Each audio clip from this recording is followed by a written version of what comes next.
Hello दोस्तों, स्वागत है आप सभी का मेरे YouTube channel perfect physics bye विनय सर में। दोस्तों, इस लेक्चर में मैं आपको परावैद्युत का धारिता पर जो प्रभाव होता है वो क्या होता है, उसकी डेरिवेशन जो भी होती है उसमें क्या संबंध होता है वो आज मैं क्लियर करने वाला हूँ।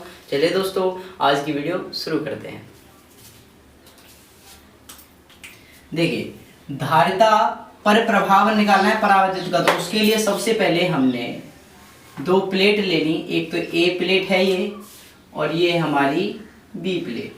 ठीक है, इस प्लेट पर धन आवेश है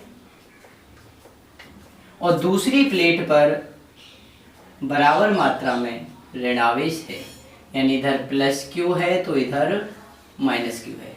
इन दोनों प्लेटों की जो बीच की दूरी है वो है डी। ठीक है, अब मैं कह दूं इन दोनों प्लेटों के बीच जो वैद्युत क्षेत्र वो ई है। दोनों प्लेटों के बीच जो वैद्युत क्षेत्र वो कितना है, वो ई है। अब चलिए दोस्तों, इसकी प्रक्रिया हम शुरू करते हैं। माना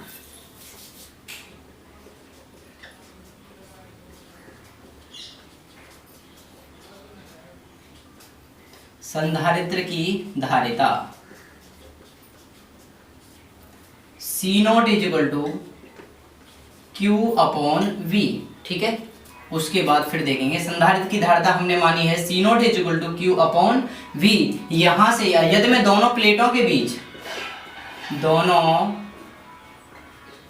के मध्य वैद्युत क्षेत्र निकालूं, वैद्युत क्षेत्र, तो वैद्युत क्षेत्र E इज इक्वल टू क्या होता है दोस्तों, सिग्मा अपॉन एप्सिलॉन जीरो। पढ़ा चुका हूं मैं, E इज इक्वल टू होता है सिग्मा अपॉन एप्सिलॉन जीरो। अब यहां से एक बात दोस्तों आपको याद होगी कि सिग्मा क्या होता है, सिग्मा बराबर क्या होता था, Q अपॉन A पृष्ठीय आवेश घनत्व। तो यहां से सिग्मा की जगह पर हम क्या रख देंगे, Q अपॉन A, तो ये हो जाएगा E is equal to, Q की जगह सिग्मा की जगह पर रख दीजिए Q अपॉन A, यहां से बच गया A एप्सिलॉन जीरो। तो क्या निकल के आया, E is equal to Q upon A epsilon zero. इसको मान लिया हमने समीकरण नंबर 1। फिर देखिए दोस्तों, विभवांतर और वैद्युत धारा में संबंध क्या होता है, एम्पियर के नियम से। एम्पियर के नियम से एम्पियर ने कहा था कि V इज इक्वल टू होता है वैद्युत क्षेत्र E गुणा बीच की दूरी D। तो यहां से देखेंगे V is equal to E का मान कितना निकाला, समीकरण 1 से यहां रख देंगे दोस्तों, रख दीजिए। तो ये हो जाएगा Q upon A epsilon zero और इंटू D। तो क्या निकला हमारा, QD upon A epsilon zero. ध्यान रखें दोस्तों कि जब संधारित्र की धारिता हमने C0 मानी है तो विभवांतर भी हमारा V0 होगा, वैद्युत क्षेत्र भी हमारा E0 होगा, E0 यहां से। संधारित्र की धारिता है दोस्तों C0 is equal to Q upon V0। तो संधारित्र की धारिता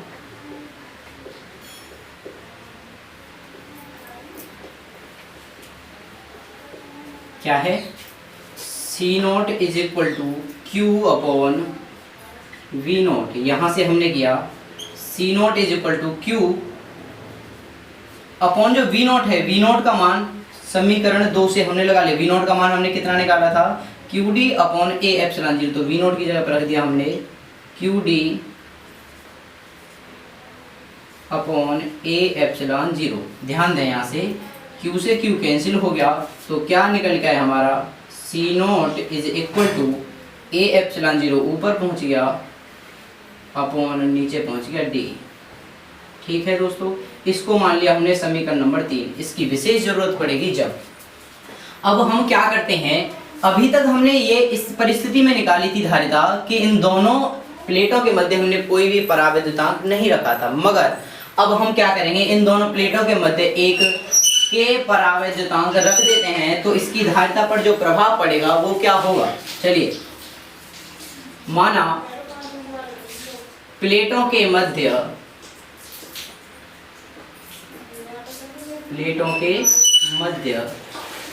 के परावैद्युतांक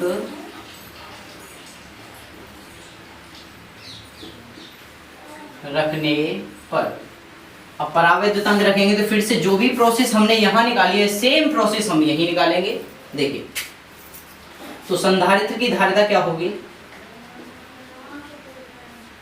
संधारित्र की धारिता, तो धारिता अब की बार वहां से हमने C नॉट लिया था, तो इसको डिफर कर अलग करने के लिए तो C इज इक्वल टू क्या हो जाएगा Q अपॉन V।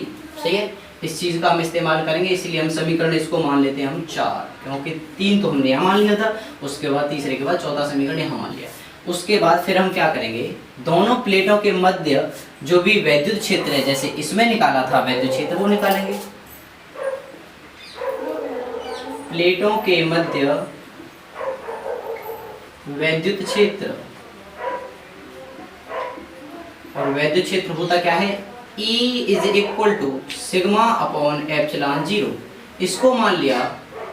समीकरण नंबर 4 से अगला 5 है, लेकिन पहले हम क्या करेंगे, हम जानते हैं सिग्मा इज इक्वल टू क्या होता है, यानी पृष्ठीय आवेश घनत्व सिग्मा इज इक्वल टू होता है Q अपॉन A। तो यहाँ से अब देखिए इस सिग्मा का मान उठा के हम इसमें रख देंगे, तो जो भी हमारा समीकरण प्राप्त होगा वो इस तरीके से होगा। E is equal to sigma की जगह पे Q अपॉन A, कितना बच गया, एप्सिलॉन 0, यानी E इज इक्वल टू निकल के आया Q अपॉन A एप्सिलॉन 0। फिर प्लेटों के मध्य विभवांतर, प्लेटों के मध्य विभवांतर, विभवांतर V इज इक्वल टू क्या होता है दोस्तों, E इंटू डी, यानी कि वैद्युत क्षेत्र गुणा बीच की दूरी। तो V is equal to E की जगह पे हमने ये समीकरण का मान इधर लगा देंगे, तो क्या रहेगा ये Q upon A epsilon 0 into D, यानी QD upon A epsilon 0। Same फिर इसके बाद यहाँ से देखिए हमने जब ये विभवांतर निकाल लिया था, फिर विभवांतर के मान को हमने धारिता के सूत्र में रख दिया था। तो हम क्या करेंगे, इसका मान उठा के समीकरण नंबर 3, समीकरण नंबर 4 में रख देंगे। तो धारिता क्या निकलेगी, धारिता C is equal to Q upon V है समीकरण 4 से। तो यहाँ से हमने Q को तो Q रखा और V की जगह पे इसका मान उठा के रख दिया। यहाँ पे कितना है V की जगह पे, QD upon A epsilon 0। Q से Q कैंसिल, क्या मिला, C is equal to A epsilon 0 ऊपर पहुंच गया, अपॉन पहुंच गया D। एक बार दोस्तों यहाँ से मैं पहले ही से रिवाइंड करवा देता हूँ आपको। माना प्लेटों के मध्य हमने K परावैद्युतांक रख दिया था, उसके बाद जो संधारित्र की धारिता निकल के आई वो क्या थी, C is equal to Q upon V। इसको समीकरण नंबर 4 मान लिया। फिर इन दोनों प्लेटों के मध्य जो वैद्युत क्षेत्र है E, वो क्या है, सिग्मा अपॉन एप्सिलॉन 0। तो यहाँ से सिग्मा का मान हम जानते हैं, जब हमने आपको पढ़ाया था सतत आवेश वितरण, तो उसमें सिग्मा क्या होता था, पृष्ठीय आवेश घनत्व, और पृष्ठीय आवेश घनत्व का मान होता है sigma is equal to Q upon A। अब यहाँ से Q अपॉन A को उठा के इस सिग्मा की जगह पर रख दिया, तो हमें क्या मिला, E is equal to Q upon K A epsilon 0, क्योंकि जो इसमें हमने एक K परावैद्युतांक रख दिया था, तो K भी हमने शामिल कर दिया। अब यहाँ से प्लेटों के मध्य जो विभवांतर होता है वो होता है V बराबर E इंटू डी। तो V is equal to E की जगह पे ये मान रख दिया Q upon K A epsilon 0 into D is equal to QD, ये देखो QD हो गया, अपॉन K A एप्सिलॉन 0। यहाँ से फिर क्या कि इस V का मान उठा के समीकरण नंबर 4 में रख दिया, जिससे हमें धारिता का मान निकालना है। तो C is equal to Q को Q रखा और V की जगह पे हमने ये मान उठा के रख दिया QD upon K A epsilon 0। यहाँ से Q से Q हो गया कैंसिल, क्या निकल गया, C is equal to K A epsilon 0 upon D। इसको हल्का सा तोड़ देता हूँ, C is equal to K को मैंने अलग कर लिया और A एप्सिलॉन 0 अपॉन D को मैंने इधर लिख दिया। अब निगाह करेंगे दोस्तों समीकरण नंबर 3 की तरफ। समीकरण नंबर 3 में A एप्सिलॉन 0 अपॉन D का मान कितना है, C नॉट है, इसीलिए A एप्सिलॉन 0 अपॉन D का मान की जगह पे हम क्या रख देंगे, C नॉट रख देंगे। तो जो धारिता निकल के आएगी वो क्या हो जाएगी, C is equal to K C naught. समझ में आ रही दोस्तों, क्या अंतर हुआ कि जो संधारित्र की धारिता है संधारित्र की धारिता, और जब तक हमने उसमें K परावैद्युतांक नहीं रखा था और दूसरी कंडीशन में जब हमने K परावैद्युतांक रखा था तो उनकी धारिताओं पर इतना प्रभाव पड़ा। आई होप दोस्तों लेक्चर आपको बहुत अच्छा लगा होगा। यदि लेक्चर अच्छा लगा है तो वीडियो को लाइक कीजिए, शेयर कीजिए, सब्सक्राइब कर लीजिए मेरे चैनल को। थैंक यू दोस्तों एंड थैंक्स फॉर वॉचिंग।